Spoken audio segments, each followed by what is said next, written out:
Hello. Wow. Wow. Hello. Let's sit down right here. Yeah, right. We got a beautiful chair for you. Very nice. For the guest. I guess I gotta sit right here. You gotta sit there. Oh, I've got to sit. They swapped it. Right. They changed us around. Wow, there's a little kind of barrier. That's interesting. Just in case I launch myself into the crowd. Yeah. Okay. So we're very happy that you're here because you split your time between New Zealand and London. Is that correct? Yes, I live part of the time in New Zealand, part of the time in the UK, and part of the time just on planes, really. So I spend a lot of time on planes. A lot of time on planes. So Yeah. I want to ask you a few questions before Yes. we moonwalk into the Q&A with the audience. Yes. So if you guys have any questions, get ready to ask Mr. Graham McTavish your question. Please. Of course, you can get your autographs over there at the guest square, but we're just going to chat up a little bit and then we go into the Q&A. So before we get things started, can you elaborate a bit on how you got into acting? What were the early days like? Well, okay, how I got into acting. Well, acting was by accident. Like pretty much everything of significance in my life really has been an accident. Which is somewhat of a blessing sometimes, because when you go into things without knowledge, it protects you from understanding that perhaps you wouldn't do it if you knew what was coming. In the case of acting, I used to do comic sketches with my best friend at school. We would write sketches together, we would perform them, but we were interested in being writers, we weren't interested in being actors. But my drama teacher at school was always asking me to be in plays, and I always said no. And then on this one occasion, he came to me, and he said that the actor that was supposed to be in this play had fallen ill. And this was 3 days before the production, 3 days. And he said, would you do it? And to this day, I have no idea why I agreed. Literally no idea. I think maybe there was a girl in the cast that I fancied or something like that, and I thought this might impress her. So I agreed, and I learned the lines in 3 days, which I probably couldn't do now. Went on, it was a comedy. People laughed, there was applause, and I was like, oh, yeah, this is nice. This is a nice feeling. And then I did it as an amateur actor between school and university, and I did a few things. And then I did a lot at university. And then in 1983, I became a professional actor. And so I've been a professional actor now for, my God, 41 years. How terrifying is that? No, that's great, actually. Well, yeah. You started out doing the comedy sketches with your friend, right? Yeah. And then you also did a lot of work in London's West End, right? Some theater work? I did a lot of theatre, yes. I did a lot of theatre. I haven't done theatre for 18 years, but I did a lot of theatre. The last theatre job I did was at the Royal Court in London, and I think it's possibly my favourite entrance of all time. I was playing a very, very unpleasant Scottish character, not unusual, and in this particular play, it's set in an apartment, and there were 2 people in the apartment, and they were having a baby, they were arguing, she leaves, he calls for a doctor is expected, right? And then you hear this knock on the door. And nobody's mentioned my character's name at all, people don't even know I'm in it. There's a knock at the door, he goes to the door, opens it, sees me behind it, shuts the door, bolts it, flees to the other side of the stage. And everyone in the audience is like, oh my God, you know, why is he doing that to the doctor? And then on the other side of the door, I am standing with a fireman's axe, a real fireman's axe. And then I really axe through the door. So the axe comes flying through the door, and every single night, people were terrified by this. Because the thing about theatre is that you enter into a contract with the audience. The audience know that things are fake, and you know that they know. Right? So it's a suspension of disbelief. However, when somebody actually axes through a real door, it breaks that contract. And the audience are just suddenly like, Jesus Christ, who the fuck is that? And then I come through the door, the axe goes through the door, I open the door, walk on, I don't speak, I just walk over to where this guy is standing, I headbutt him, I grab him by the hair, I drag him to the front of the stage, I had him there, so the front row was just on the edge of this stage, I had him like that, I pull out a box cutter blade, and his line to me was, my baby is expecting a doctor. And I turned to him and said, well, there'll be 2 cases for him to look at then, won't there, eh? And just slashed his face open with a box cutter blade, which proceeded to spray blood all over the audience. And that was by far the best entrance I've ever had. I'll never have another entrance like it. Everyone was completely terrified. I remember Ian McKellen came to see it. I didn't know Ian then. And he came up to me afterwards and said, where did they find you? You're terrifying. But anyway, that was fun. That was fun. That was the last time I was on stage. So could you say that that's kind of like the place where you honed your craft, if you will? Or? On stage, yeah, acting, yeah, theater acting teaches you a lot. It teaches you to be able to pivot. Emma Thompson was talking about the difference between stage and film acting, and particularly in America. In America, there's more of a division between film and television acting and theater acting. So if you're a theater actor in America, generally speaking, you're not doing a lot of film and television, and vice versa. Whereas in Britain is a much more of a cross-pollination. It's probably the same here in the Netherlands. You're in theater, you're on TV, you're in film, you're moving around. And with theater acting, you are either on stage or you're off stage. And when you're on, you're in character. And when you're off, you're not in character. But a lot of people find that concept quite difficult to grasp. I was doing a TV show recently where an actor said to me, how do you just suddenly become the character you're playing and then just stop? And I explained that to him. I said, well, that's how you do it in theater. So theater is a great training. Yeah. Exactly, thanks. So you were in King Lear. Yeah, I was, yeah. You were in Rambo, the 2008 Rambo. Yes, I was, yes. And Colombiana, if I'm not mistaken. Yes, yes. So before we move into the other things you did, these are such diverse creations, such diverse films. How do you end up in that range of film? Is that an accidental thing, or you seek them out? I'd worked with the director of King Lear before, and so he asked me to be in it. In the case of Rambo, I just moved to Los Angeles, and I'd given up. I was supposed to be in Lord of the Rings, the musical. Incredible, I know. I mean, you really would not pay to hear me sing. You would beg me to stop. But in this particular case, I was supposed to play Sauron, the evil wizard, you know? Oh no, Saruman, sorry. Apologies to Lord of the Rings fans.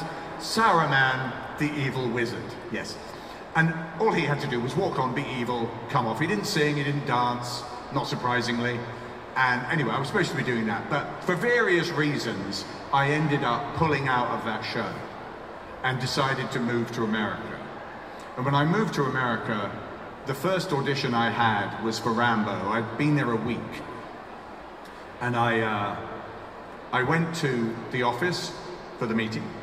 And I'm sitting there, and I'd learned the lines, and I was looking around, and there were all these posters everywhere, and they were all of Sylvester Stallone in Cobra, Rambo, Rocky, you know, Demolition Man. They were everywhere. And I suddenly realized, oh my God, I'm in his office. I'm in his office. And as that was computing in my brain, I felt this presence sort of loom up next to me. And I just heard this voice say, hey, how you doing? And I looked up, and there he was. And I will try and do an impersonation of how I reacted. I literally sort of stood up. I sort of went, just gibberish, complete gibberish. Like, and he just said, good luck, good luck. And I ended up getting the job. And that experience of doing Rambo was probably one of the most extraordinary experiences of my life. You were being directed by Rambo. I mean, in every sense of the word. You know, if anybody injured themselves on Rambo, he would use the phrase, man up, with no irony whatsoever. Because he actually impaled his own bicep with a piece of bamboo. It went through his bicep. And he was showing it, yeah, bamboo, went right through. He was doing a stunt, and it went right through his bicep. And he's standing there, he goes, check it out, look at that. And I mean, oh my God, you need to go to the hospital. This is terrible, we were in the middle of the jungle. And he went, no, don't worry about it, it's okay, we'll be fine. And at that moment you realized you could never, ever complain about anything. Anything at all. I pulled a muscle in my leg, and I was in pain basically for weeks. I could never mention it. Never, never. He would just go, man up. So yeah, it was an extra. I kept a journal in Thailand. We shot in northern Thailand, and one day I will publish it because it is beyond belief. I definitely want to read that. Oh, it's beyond belief. So let me get it straight. So Sly Stone, impaled his own bicep. Yeah, by accident. By accident, and then does he tell himself man up, or? Well, he did man up. He didn't even. He just thought it was funny. Everyone else was freaking out. The star and director of the movie has just impaled himself with a piece of bamboo in the middle of the jungle, and he's just like, yeah, don't worry about it, it'll be fine. So nobody would ever complain? No, nobody complained. Nobody complained. Great. So you have been a part of a lot of big movies, and actually one thing that I really loved is your part in Aquaman, the 2018 DC Comics film, King Atlan. Is it an accidental thing that you play these mythical figures sometimes, or is that like? Well, you mean like fantasy and stuff like that? Well, it's. I mean, I love fantasy. I love watching it. I love reading it. I guess it's somewhat of an accident. I guess what happens is that you start to become known for a certain genre, and people go, "Oh yeah, he was in The Witcher." He was in House of the Dragon, blah, blah, blah. They're fantasy things, let's get him in there. He was in The Hobbit. So it becomes a sort of self-fulfilling prophecy that you end up doing those things. But I love doing them. I don't do many jobs where I have a mobile phone. It's mainly swords, candles, horses, cloaks, yeah, axes. Not a lot of sitting behind a desk in a suit, no. King Atlan, the first ruler of Atlantis. Yes, indeed. Phenomenal piece. He tried his best. Yeah. It just all went a bit wrong for him, really. I mean, he didn't know it was going to sink. Good grief. So, you can obviously see you have a lot of fans in the room. We're happy to have you. Thank you. And before we talk more about movies, I want to touch on one thing. You have your own company called McTavish Spirits. Yes. And that's pretty interesting. Is that a passion of yours that you... Yeah, well, it's a bourbon company. Now, it's unfortunately not for sale in Europe yet. We haven't got distribution here, although I think we're about to get international distribution. But I've loved bourbon for about 20 years. I was introduced to it by, excuse me, a good friend of mine, Nolan North, who I did Uncharted with. And I was at his house, and being Scottish, you have this sort of arrogant, condescending assumption that bourbon is like an American scotch. They just can't call it scotch. But then I tried it, and I've never looked back. So I was a sort of closet bourbon lover for 20 years. Wow. And now I'm out of the closet. I love bourbon, and I've got 3 now. I've got 1 rye and 2 bourbons. And it's great fun. It's been an education. But again, something that I went into by accident. I didn't plan it. I got approached by somebody, and I just sort of went, oh yeah, why not? Okay, that sounds fun. And here we are. I've now got a bourbon brand. And I checked out the site. It looks beautiful. The product looks great. Thank the you. Bottles, the label. Thank you. Yeah, one of my oldest friends designed the labels from Scotland, yeah. Wonderful stuff, McTavish Spirits. And I want to ask you something about your role as Dwalin in the Hobbit trilogy. There's this incredibly dominant uniqueness about how you portray that character. I mean, to me, this powerful way of conveying a certain no-nonsense vibe of that character with a sense of humor. How do you prepare for a role that iconic? Like, well, with doing The Hobbit, we were all very aware of the legacy that we were inheriting from Lord of the Rings, and you know, an enormous army of Tolkien fans. Very similar with Outlander, similar with quite a few things I've done actually that have a very, very big existing fan base. The Witcher, you know, everything to do with Game of Thrones, all of those sort of things. So you approach it with humility and respect for that, but you have to just bring your own take on it. So you don't want to get like crushed by this expectation. So much like Outlander, much like the other things I mentioned, with The Hobbit, I thought of my father. My father's been a great inspiration to me in many things. Definitely a bit of my father in Dougal Mackenzie. Definitely a bit of my father in Dwalin. It's a very Scottish kind of doer, stoic mentality. Just, you know, life is hard, but just deal with it. But he also had a great sense of humor. So when I thought of Dwalin, I thought of him. And yeah, he's no longer with us, but and sadly he wasn't alive when I made The Hobbit, but I think he would have probably recognized himself in it. Not the actual look of him. I mean, my dad thankfully did not look like Dwalin. That would have been very disturbing to have a dwarf with this sort of tattooed head and axes hanging around the house. But yeah, he was an inspiration for me. Wow, that's amazing. I love that. Thank you. And just to completely switch it up, is it true that you were walking on your knees for 2.5 years doing those films? No. No. We thought we were huge. There's a photograph of me as Dwalin with Peter Jackson, and he looks like a child next to me. I'm so gigantic in my outfit. My outfit weighed about 32 kilograms, and so I was this sort of massive figure. We all were. It was only when we saw ourselves on the monitor next to full-sized people that we realized, well, we just looked like little kids, which was actually really, really depressing. We were like, my God, we thought we were like warriors, and there we are walking around and everyone's looking down at us. But they did some clever stuff with not motion capture, slave motion control, which is how they achieved a lot of their height disparity. Right. Is any of the 3 films a favorite of yours?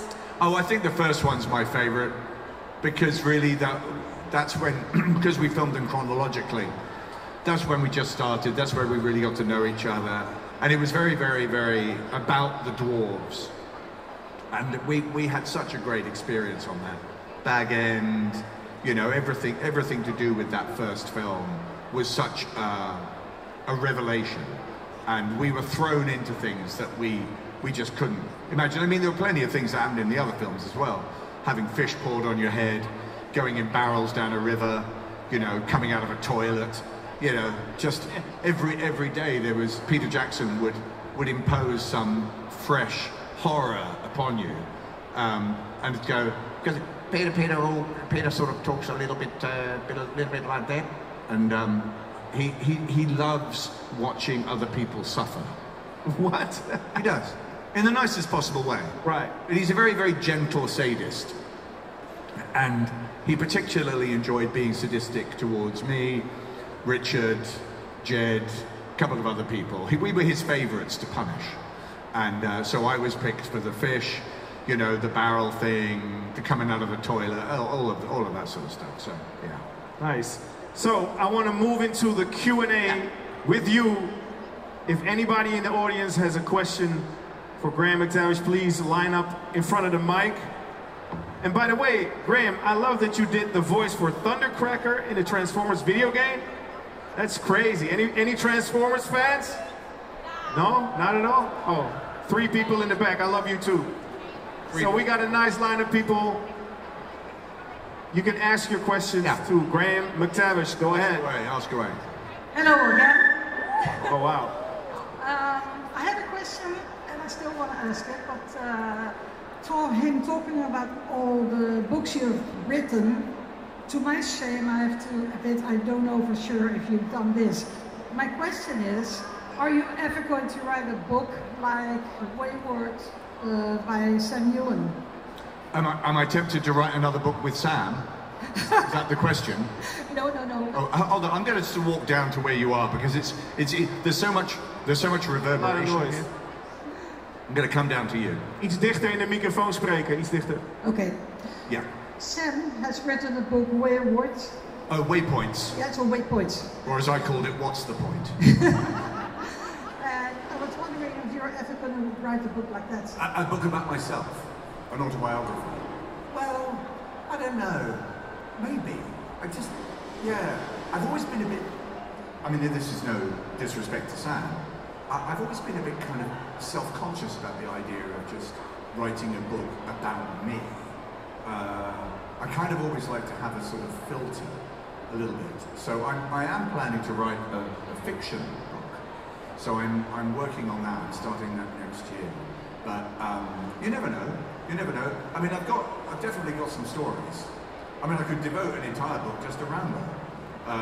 Waypoints, and I've got the Clanlands books. I like that one actually. Yeah, sure. Well, I mean, Clanlands was great to write, but I'm going to try, maybe. Well, if you want to read it, it's worth it just for you. So Thank you very much. I'll just write it now. I'll be doing it in the back. Thank you. Yeah, sure. Hello. Hi there. First of all, I want to thank you for Dante, called Classic now, but I liked you in that. Also Dougal Mackenzie, naturally. My question is about that. Recording that in Scotland as a Scottish native, what were the areas or places you recorded that you are most proud of as a Scottish native, that you think that everybody should go see because it has such great history? Yeah. So the places in Scotland that I'm most proud of in Scotland, well, that we filmed in. I mean, we did a lot, obviously, inside the studio. Obviously, very proud of the studio. Beautiful place. If you're ever in Cumbernauld, please pay it a visit. Cumbernaulds motto, by the way, is "What's it called, Cumbernauld?" Somebody actually sat in a room and thought that up. I mean, what should be the slogan of our town? What's it called, Cumbernauld? Anyway, Cumbernauld, maybe not so much. Culloden, Glencoe, lots of places in Edinburgh. Curtis, which is where actually when you watch the forthcoming season, the second part, that's where we film stuff. They're very beautiful. I mean, the thing about Scotland is, I mean, Doon Castle, of course, Castle Lear. It's full of surprises. Edinburgh on its own, you could spend your whole life in Edinburgh and always discover something new. And I have. So it's a great walking city, much like Amsterdam, actually. And I don't know Utrecht. I don't know it. I probably won't see it because I'm in here, but I gather that is also a very beautiful city. But yeah, those are my favorites. Thank you. Thank you. Yeah. Before I ask my question, I have a request. Could you give me your best Dracula line? My best Dracula line? Yeah. Oh God, you see, I know this is terrible, but I forget the lines. I forget the lines. I mean, I'm so sorry, I recorded that years ago. So if you give me the line, I will repeat it. How about the one that goes, I am Vlad Dracula Tepesh and I have had enough. Like when oh yeah, he gets hit with a whip. Yes, right. Okay, so I am Vlad Dracula Tepesh and I have had enough. Thank you. Yes. So my question is, basically, when you got the script for Castlevania, what decisions did you make on your own, and like what creative decisions did you bring to the character? What creative decisions did I bring to the character of Dracula in Castlevania? Well, I'd played Dracula before on stage, so I was a bit familiar with him, but this was a very different take on him. Warren Ellis wrote a really interesting version of Dracula, because I think what was wonderful about it and what I've tried to bring to it is that this is a man who is very capable of deep love. And that's what was interesting about the character. It's quite easy to play a vicious, cruel, manipulative Dracula. But one that has a great deal of love in him, and when that love is taken away, how that affects him. That's what really interested me in the character, and that's what I tried to bring across as much as possible. So with somebody who is capable of love, which is all of us, you just have to invest your own personality in that. How would you feel? How would I feel if the woman I loved was murdered by people in my village? It wouldn't be good. It wouldn't be good. I probably wouldn't have the reach and power of Dracula, but I would definitely bring them to account. Yeah. So you invest those things in a character like Dracula. Thanks. Thank you. Oh, hello. Wow, fabulous outfit. Thank you so much. I have two questions actually. One. Okay. What has been the most difficult role that you had to play or that you had to prepare for? The most difficult role that I had to prepare for? Well, yeah, I don't know. I mean, roles, the thing about acting generally, and I always try to tell this to people, is that it's an extension of play. I mean, that's why they're called plays when you're on stage. And all of us can remember when we were children, and some of us can probably still feel that now in our own lives. I mean, you're dressed in a costume, so you're engaging in play. And that is a very, very vivid, real thing in our brains. And actors really just don't lose that as they get older. So they have an ability to be in touch with it, is the best way I can describe it. So when I'm in a role, I don't necessarily find them difficult because I love play. So I can be in character, in a very difficult character. I was doing Spartacus this year, and there were some very, very difficult scenes, but as soon as the scene is over, I'm just me. I'm fine. I've never really been one of those actors that just sort of goes off and lives in a wood for 6 months and sort of learns how to be, you know, a Highlander. I remember when we were doing Outlander, Duncan Lacroix, before we started filming, actually went and lived in the wilderness for, I don't know, I think he lasted about 5 days, and then he came back because he missed a warm bed.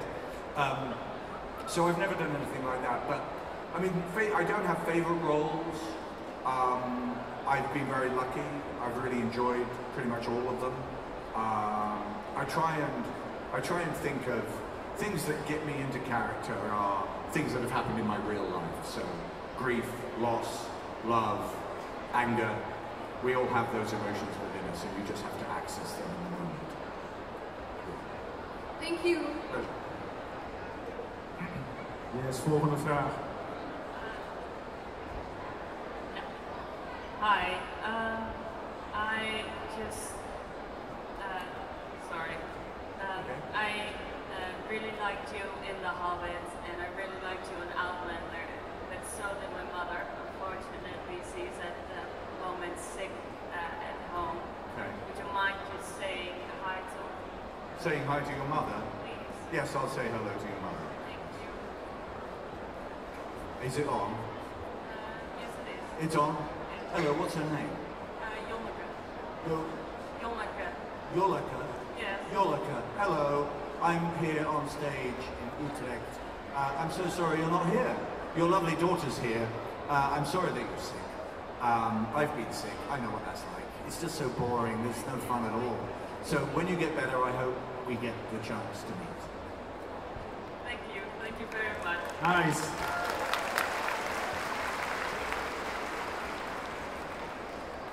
I have a question for the whole series.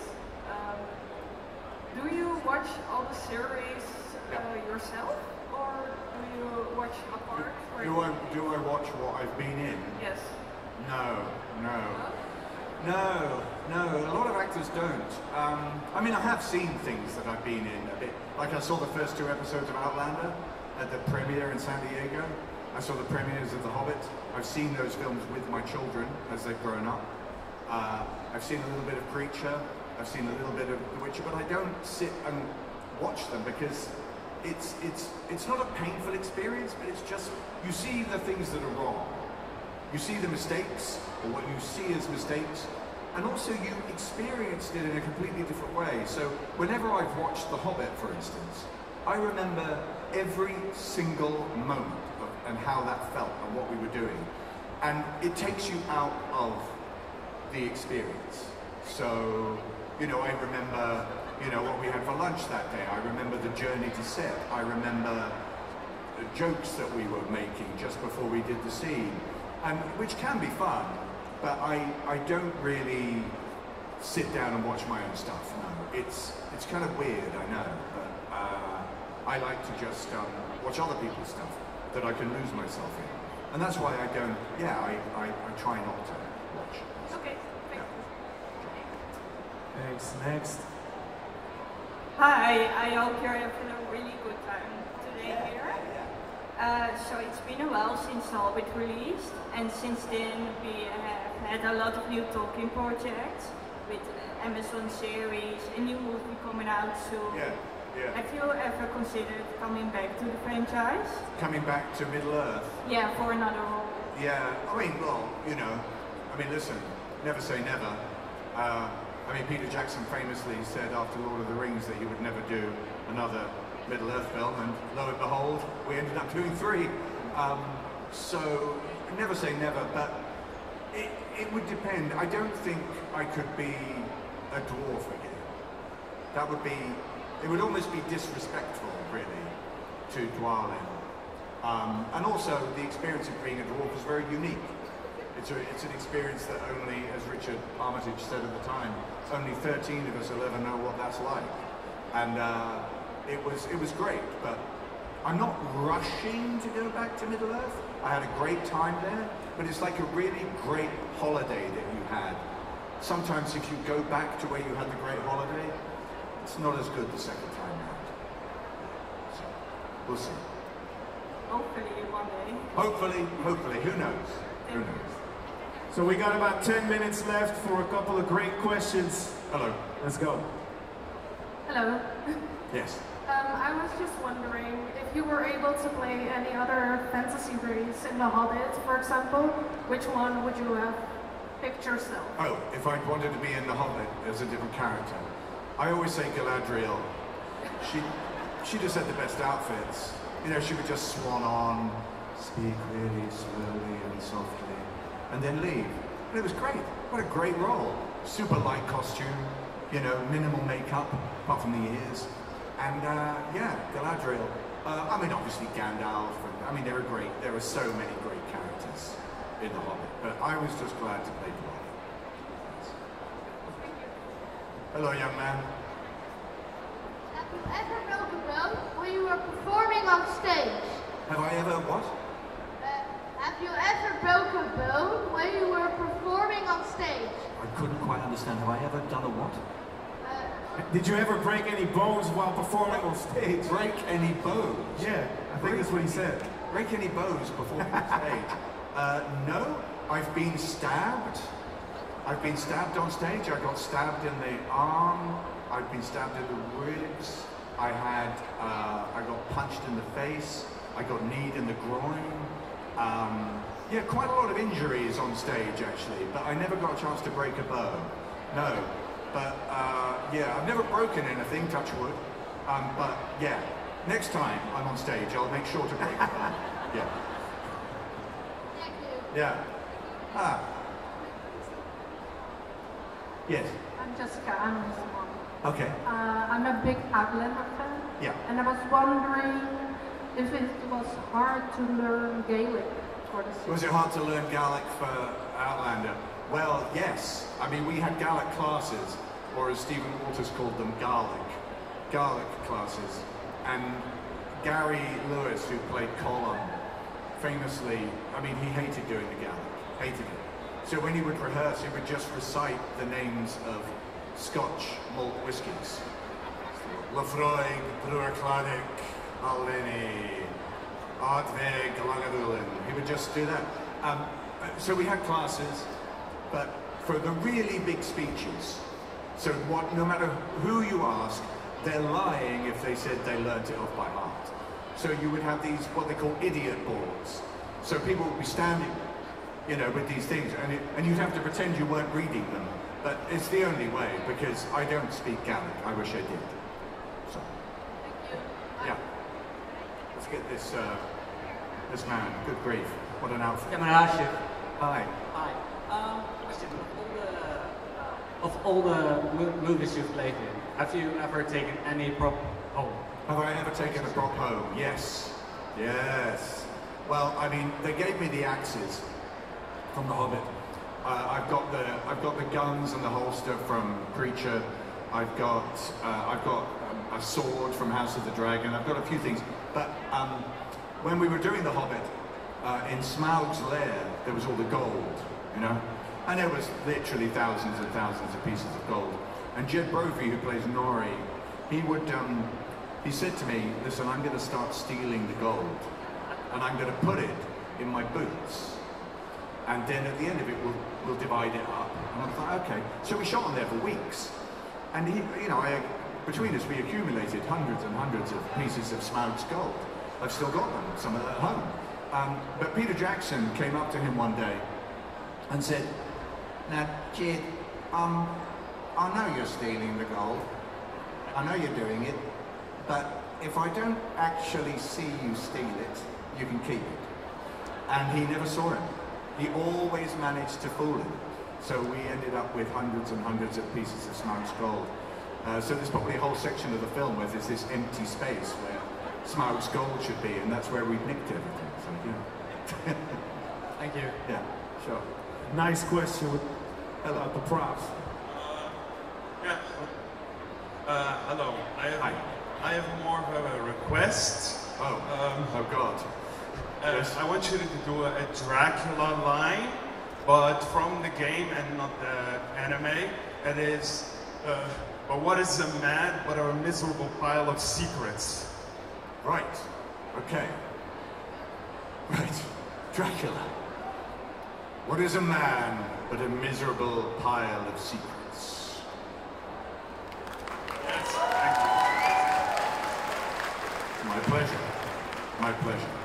Are there any questions? No House of the Dragon questions? Yeah. No Any questions about Mr. Mackenzie, the Outlander character that we all love? Don't be shy. You can ask anything you like, really. We got 5 minutes for one or two more questions. If not, there's somebody right there. Let's go. Here she comes. Yes, hello. Hello. If you could choose any theater of musical to play in, what would it be? Any theatre play, well, it wouldn't be a musical. It wouldn't be a musical. No, I'd be booed off stage. I actually did do a musical, but no, I did West Side Story. Yeah, when I was an amateur, incredibly. I played the Puerto Rican leader of the Sharks. Obviously. Obviously, there weren't a lot of Puerto Ricans where I grew up. So, I mean, it would never happen now. I mean, never. But I was a Puerto Rican. Play, well, I'd love to play Macbeth. I'd love to do, there's loads of plays. I'd love to do The Crucible. I'd love to play John Proctor. I'd love to do Who's Afraid of Virginia Woolf by Edward Albee. The list is long. The list is long. Yeah, hopefully I will. Thank you very much. Sure. Hello. Hello.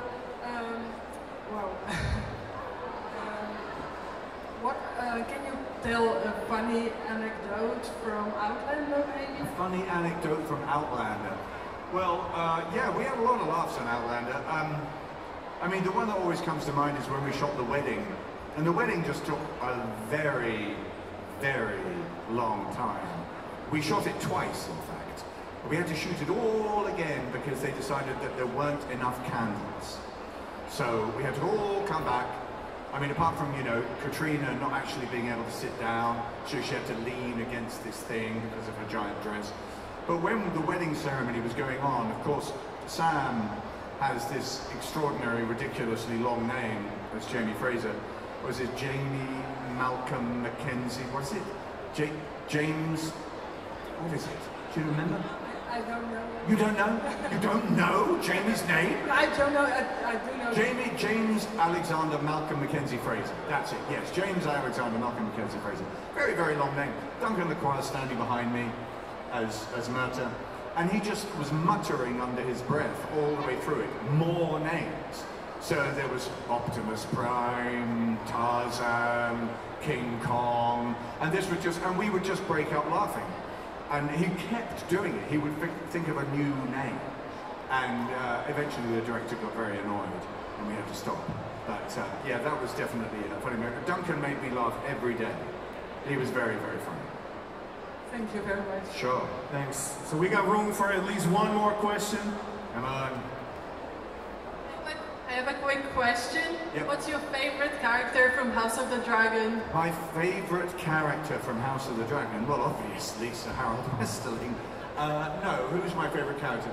You're talking about funny things.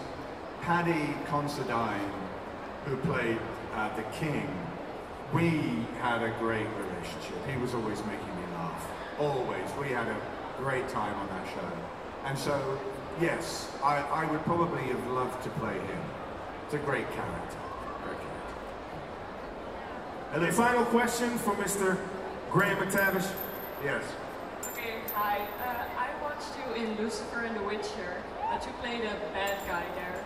My question is, do you prefer the villain part or like the hero good guy? Well, yeah. I mean, there's a saying that the devil has the best lines, and it is sadly true. I mean, when you play a villain, I mean, look, I don't necessarily view those characters as villains. I think it's important that we realize that people who do bad things don't think of themselves as bad. They do them anyway.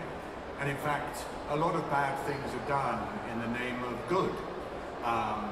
In fact, I think it was Hegel, who is a famous philosopher, said that the people who commit the most evil in the world are those who believe that they are doing it for the benefit of mankind.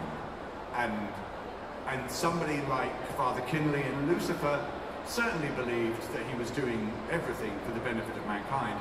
He just went a little bit far. They always go a bit far. And similarly, you know, in The Witcher, I play Dijkstra, and he's trying to protect his kingdom.